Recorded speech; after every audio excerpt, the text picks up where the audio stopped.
In a single day, America says farewell to four remarkable figures whose lives helped define the spirit, ambition, and creativity of their country. Each walked a unique path. One in the high-stakes world of business and sports, one whose guitar shaped the heartbeat of soul music, one who carried the weight of war and culture across generations, and one who reshaped skylines with imagination and steel. Their journeys were different, yet all left footprints deep enough for time to remember. As the world turns another page, we pause to honor the stories they leave behind. Stories of courage, brilliance, service, and vision. Tonight, we reflect on the legacies of four American legends who passed away today. A quiet sadness settles over Dallas today, as news is confirmed that Thomas O. Hicks Sr., the billionaire investor and sports owner who helped shape an entire era of American business and athletics, has passed away. He leaves behind a story built on bold ideas, powerful deals, and a belief that teams like businesses could become symbols of community pride. His death on December 6, 2025, closes a long chapter in both the boardroom and the ballpark, where his presence was felt for decades. Thomas O. Hicks Sr. grew up far from the bright lights that later marked his career. Born in 1946 in Texas, he was raised in a world where hard work and discipline shaped a man's future. Those who knew him in his early years often described him as steady, focused, and unusually determined. One of his longtime friends once said, "Tom never walked into a room without a plan." He carried that confidence even when he had nothing. That confidence became the foundation of everything that followed. Hicks studied hard, eventually earning degrees that opened the doors to finance, a field that matched both his ambition and his appetite for risk. He entered private equity at a time when the industry was still finding its identity, and in many ways, he helped define what it would become. By the late 1980s and early 1990s, Hicks had built a reputation as a visionary dealmaker, someone who saw value where others saw trouble, someone who believed that every company had a story waiting to be rewritten. Through his firm, Hicks State and First, he chased opportunities across multiple industries. His style was bold, sometimes controversial, but undeniably effective. He became known for his ability to acquire struggling companies, reorganize them, and bring them back to life. It was financial craftsmanship mixed with instinct. He saw angles the rest of us didn't, recalled a former colleague. Tom didn't just chase numbers, he chased potential.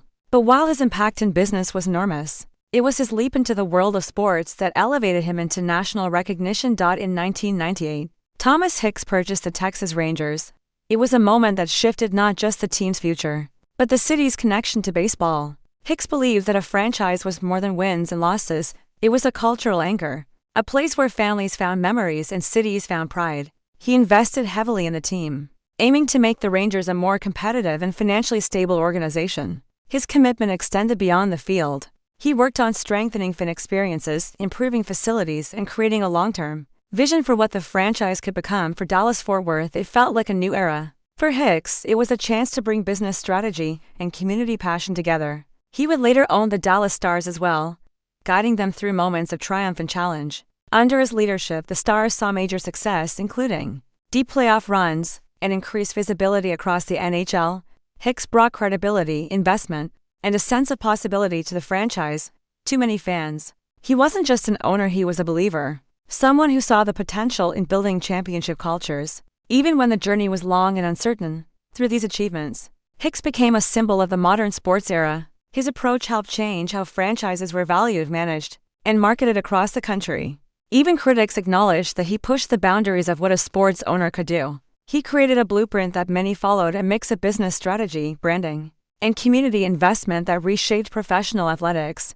Yet for all the headlines about billion-dollar deals, stadium negotiations, and high-profile signings, those closest to him remember something simpler: his loyalty. His friends often described him as warm, thoughtful, and deeply protective of the people he cared about.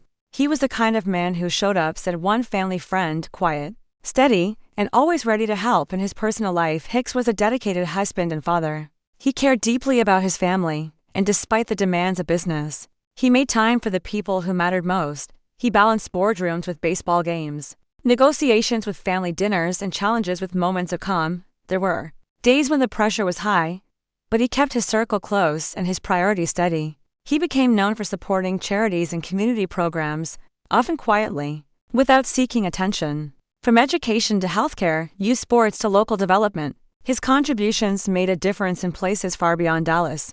He believed that success meant responsibility, And he lived by that belief throughout his life. In the mid and later years of his career, Hicks shifted from aggressive expansion to thoughtful reflection. He spent more time mentoring younger investors, sharing stories of deals won and deals lost, and encouraging the next generation to take risks while staying grounded. Many who worked under him described him as demanding but fair, a leader who pushed for excellence because he believed people could rise to it. As news of his passing spread, tributes filled social media and local broadcasts. Former players, business partners, employees, and fans shared memories of a man who had influenced their lives in ways both big and small. One message stood out from a longtime Rangers fan who wrote, "He gave us hope.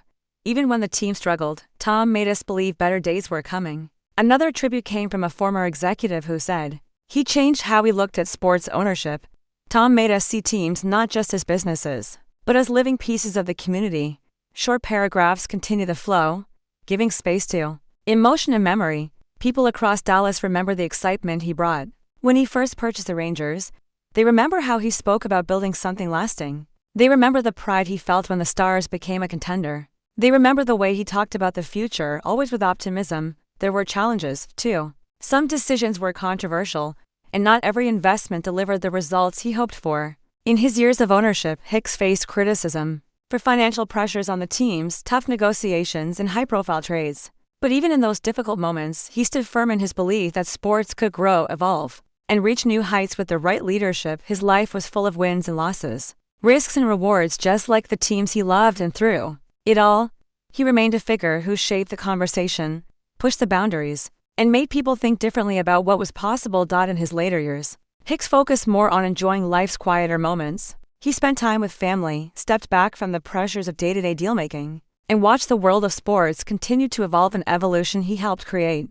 Those close to him say he became more reflective, grateful for the journey, and proud of the legacy he had built. Today, his passing leaves a noticeable void in both business and sports. He was a man who stood at the center of major decisions, major moments, and major changes. His influence can be traced through financial strategies still used in private equity, through the value growth of modern franchises, and through the way communities rally around the teams they love. The city of Dallas feels his loss deeply. For decades, he was a name woven into the fabric of local culture. You could hear it in stadiums. You could see it in business headlines. You could feel it in the confidence he carried into every decision. Even those who only knew him through news reports understood that Hicks represented something larger, an era of ambition, evolution, and bold leadership. His story reached far beyond Texas, touching the national landscape of sports and investment. As the day closes and tributes continue to arrive, people remember not just the billionaire, but the man behind the title. They remember his humor. They remember his drive. They remember the quiet moments when he stepped away from the spotlight to simply enjoy the game he loved. His family released a short statement honoring his life, saying, "He lived with courage, passion, and a belief in creating opportunities. We will miss his wisdom, his strength, and his love for us." Those words echo through Dallas tonight, settling over fans, friends, and former colleagues as they process the loss. In the end, Thomas O. Hicks Sr.'s legacy stretches far beyond stadium walls and boardroom tables. It lives in the teams he shaped, the communities he supported, the businesses he transformed, and the people he inspired. His story is now part of the larger story of American sports and enterprise, one that will continue long after his name fades from headlines. And so, Dallas says goodbye to a giant today. A man whose vision changed the game, a man whose risks redefined industries, a man whose belief in possibility pushed cities toward brighter futures. His journey ends, but his impact remains a steady reminder of how one bold mind can influence so much. May his memory continue to guide, to inspire, and to remind future generations that great legacies are not built in a single moment, but through years of courage, commitment, and heart. A gentle silence falls across the music world today, as news spreads that Stephen Lee Cropper, one of the greatest soul guitarists in American history, has passed away. He leaves behind a sound that shaped generations, a style that guided some of the most iconic songs ever recorded, and a legacy carved into every corner of American rhythm. His death on December 3, 2025, marks the end of a musician whose guitar didn't just play notes, it told stories. Stephen Lee Cropper was born in 1941 in Missouri, but his heart found its true home in Memphis. As a young boy, he gravitated toward music with a rare kind of focus.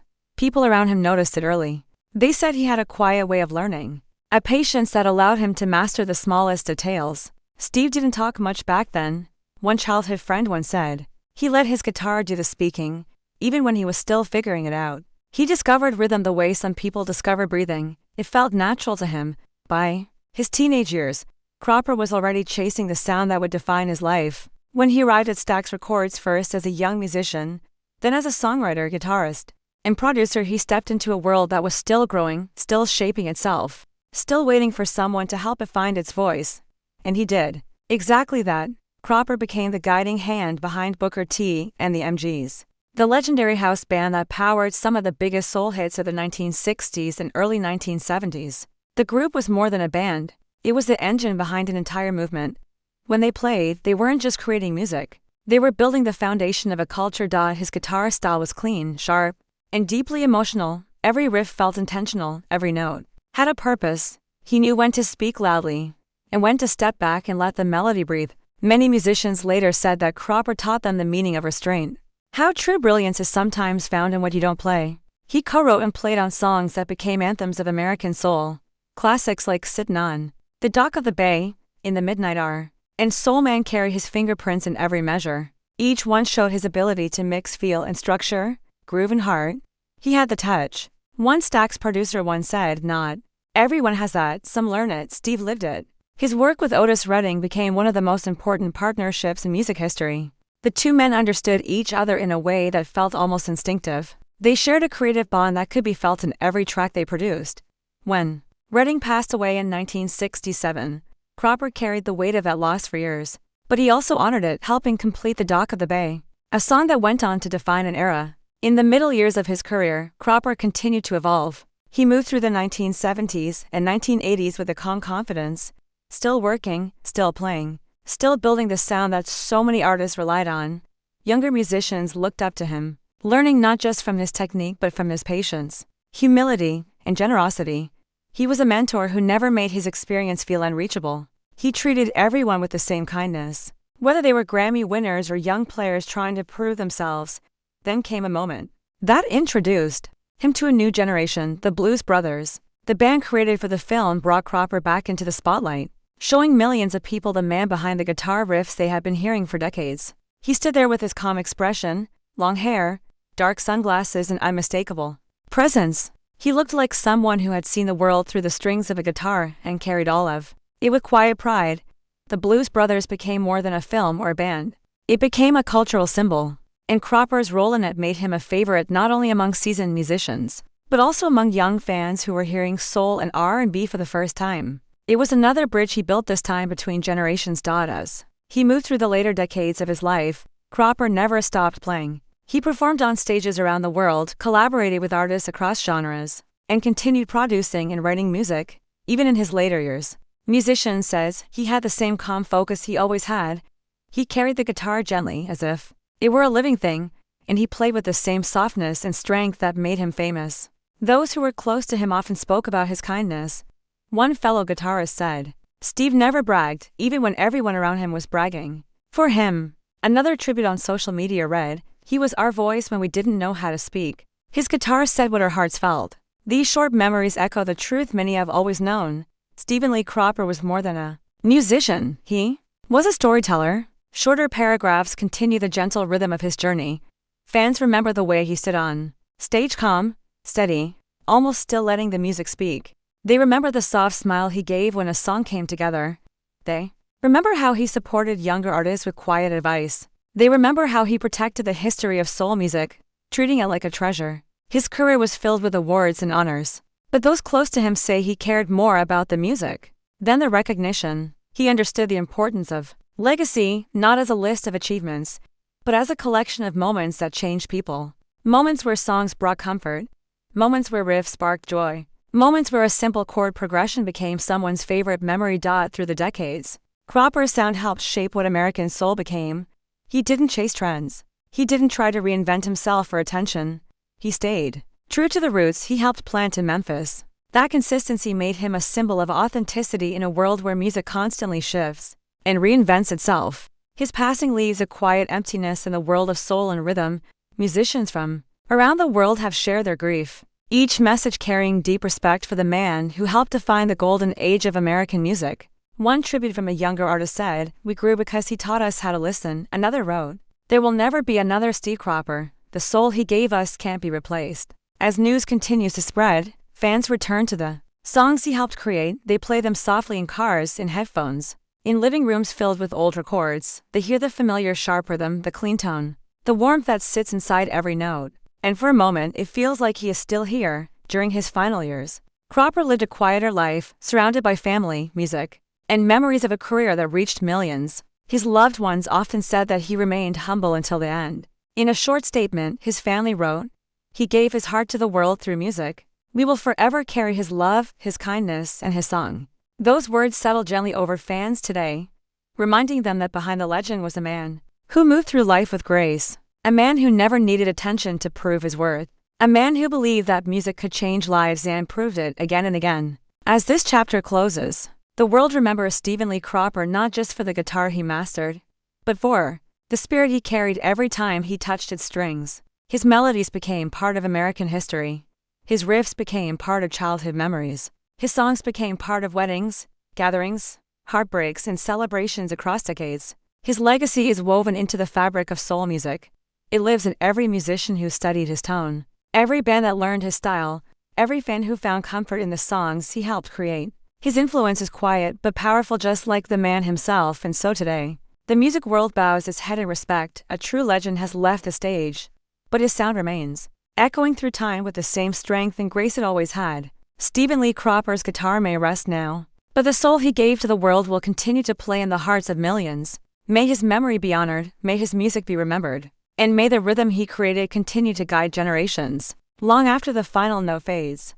A gentle stillness falls over Maine today, as the nation learns that Charles Norman Shea, a beloved Penobscot tribal elder and decorated American war hero, has passed away. His life was a bridge between history and memory, between conflict and healing, and between the traditions of his people and the future they hope to build. His death on December 3, 2025, brings to a close the extraordinary journey of a man who carried courage in his hands and wisdom in his voice.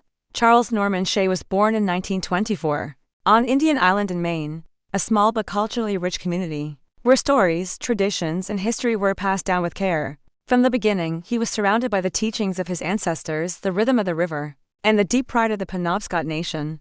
Elders often spoke of how quiet he was as a boy. One family friend once said, "Charlie listened more than he spoke."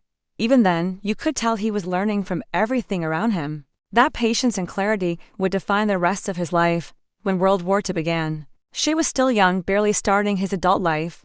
But like many of his generation, he felt a responsibility to serve. He joined the U.S. Army as a medic, a role that demanded both bravery and compassion. He trained hard. He learned how to care for the wounded, and he prepared himself for what he hoped he would never have to face. But history had other plans. On June 6, 1944, Charles Norman Shea landed on Omaha Beach during the D-Day invasion. The water was cold, the gunfire was relentless, the chaos was overwhelming, yet Shea moved forward step by step, breath by breath, fighting not with a weapon, but with a medic's hands. He rushed toward the wounded, pulling soldiers from the surf, treating injuries under fire, and saving lives while risking his own death. In later interviews, he spoke about that day with humility, never calling himself a hero. "I just did what I was trained to do." He once said, "I was there to help whoever needed me." But those who witnessed his actions remembered them differently. Many owed their lives to him, and the Army recognized his bravery with the Silver Star, one of the highest military honors. After the war, Shea continued to serve. He fought in the Korean War as well, carrying the same steady sense of duty. Yet his service went beyond the battlefield.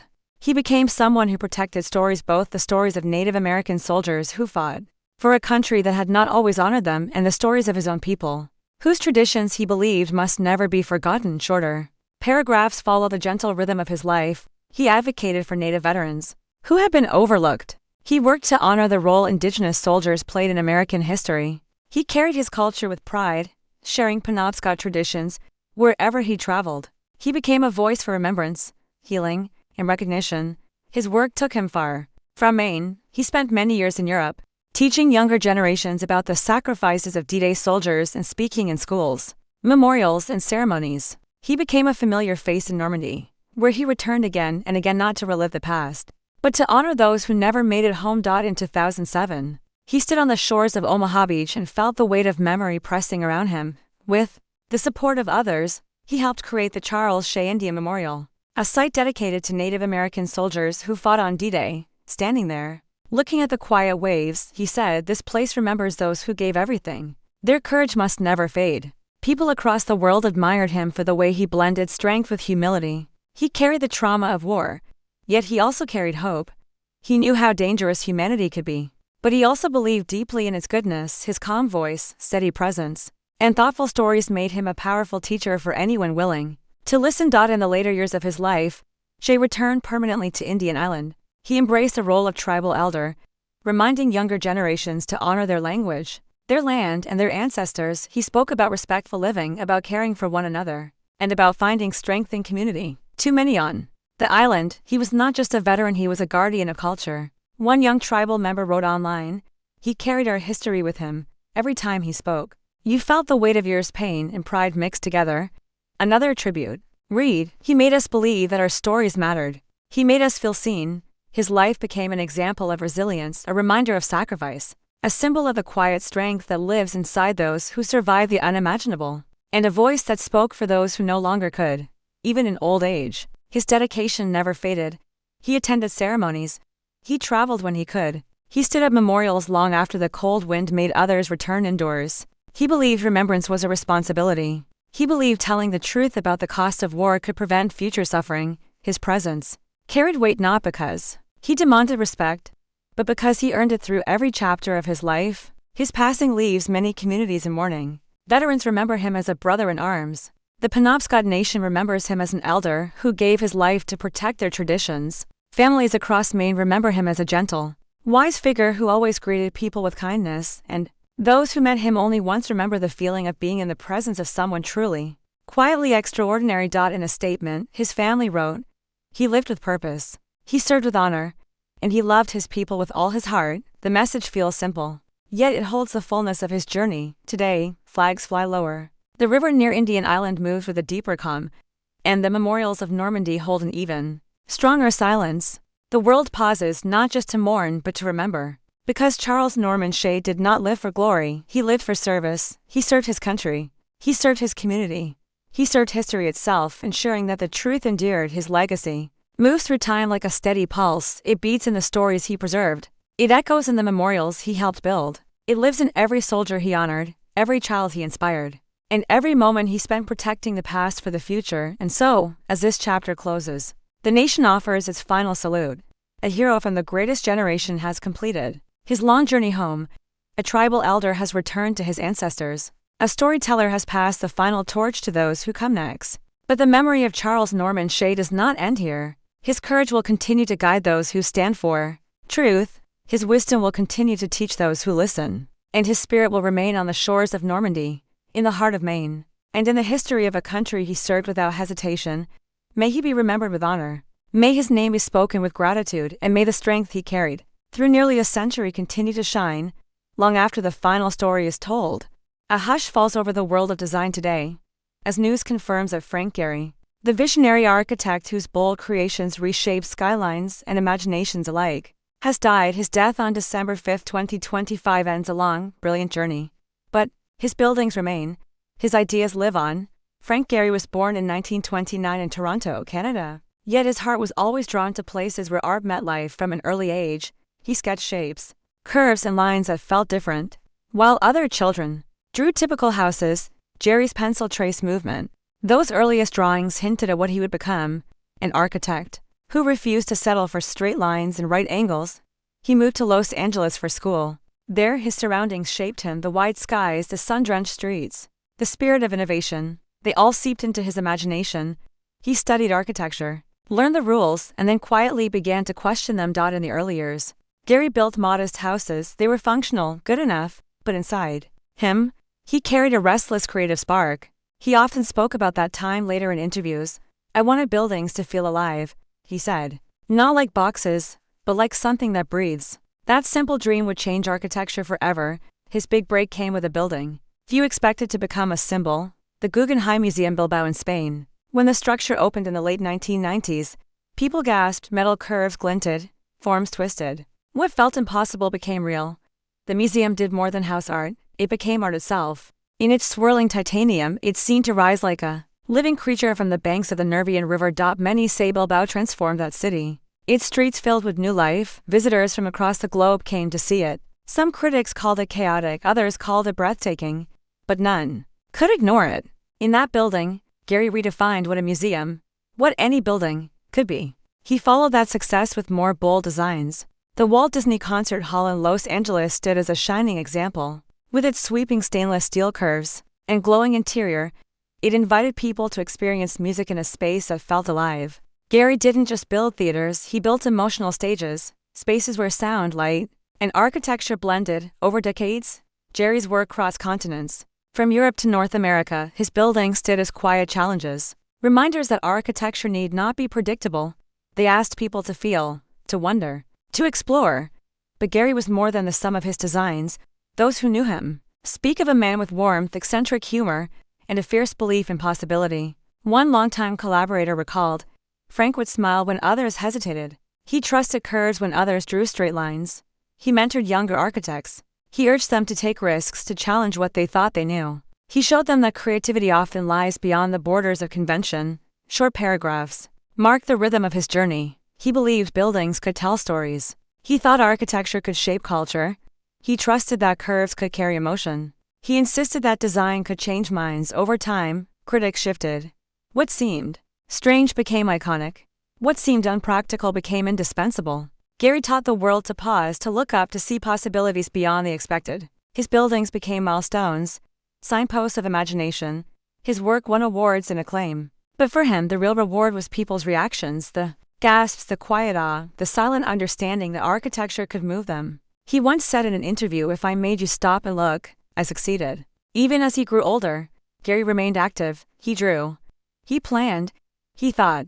He questioned. His studio continued creating shapes that stretched the mind. He never stopped seeing the world not just as buildings, but as potential. Tributes poured in as news of his passing spread across the world. Architects, artists, city planners, and everyday people remembered what he gave them: a new way to see spaces, a new way to feel buildings, a new way to connect with art and life. One tribute on social media read, "He didn't just build buildings, he built dreams." Another said, "The city will miss his heart that turned concrete into poetry." As people revisited his buildings, the museum, the concert hall, and countless others, they felt the weight of his vision.